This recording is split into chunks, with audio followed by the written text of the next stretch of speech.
ठीक है, तो ये तो हुई राजाओं की बात। अब महलों से निकलकर चलते हैं आम समाज की तरफ। अब हम बात करेंगे सेन नाम के दूसरे पहलू की।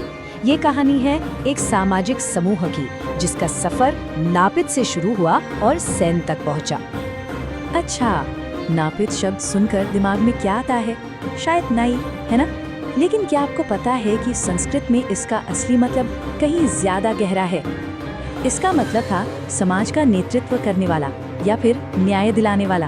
अब ये बात उनकी पुरानी भूमिका के बारे में बहुत कुछ बताती है। और ये सिर्फ एक टाइटल नहीं था, वो सच में समाज में एक बहुत जरूरी रोल निभाते थे। सोच कर देखिए, उनका जिक्र महान सम्राट चंद्रगुप्त मौर्य से भी जुड़ता है और त्याग की मिसाल माँ पन्नाधाय से भी। मतलब उनका काम सिर्फ बाल काटना नहीं था, बल्कि वो समाज को एक दिशा भी देते थे। और यही पहचान आज नाई जाति के तौर पर हमारे सामने है। और यहीं पर कहानी में एक बहुत दिलचस्प मोड़ आता है।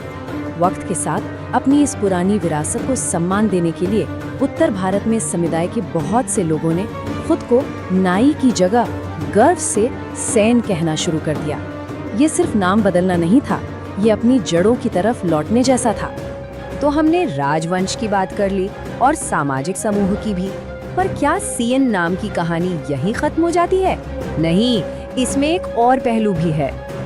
अब देखिए, एक तीसरा एंगल भी है। ये उपनाम संस्कृत के शब्द सेना मतलब आर्मी से भी निकला है।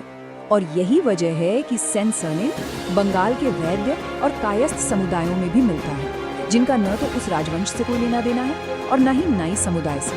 है ना कमाल की बात? एक नाम और विरासतें कितनी अलग अलग। तो हमने देखा कि सेन सिर्फ एक नाम नहीं है, ये तो इतिहास की कई नदियों का संगम है। इसमें एक राजवंश की कहानी है, एक सामाजिक पहचान है और एक सैन्य विरासत भी है। यह हमें सोचने पर मजबूर करता है कि हर नाम के पीछे न जाने कितनी कहानियाँ, कितने संघर्ष और कितनी पहचानें दबी होती हैं। शायद अब अगली बार जब कोई अपना नाम बताएगा तो हम एक पल के लिए उसके पीछे छिपे इतिहास के बारे में भी सोचेंगे।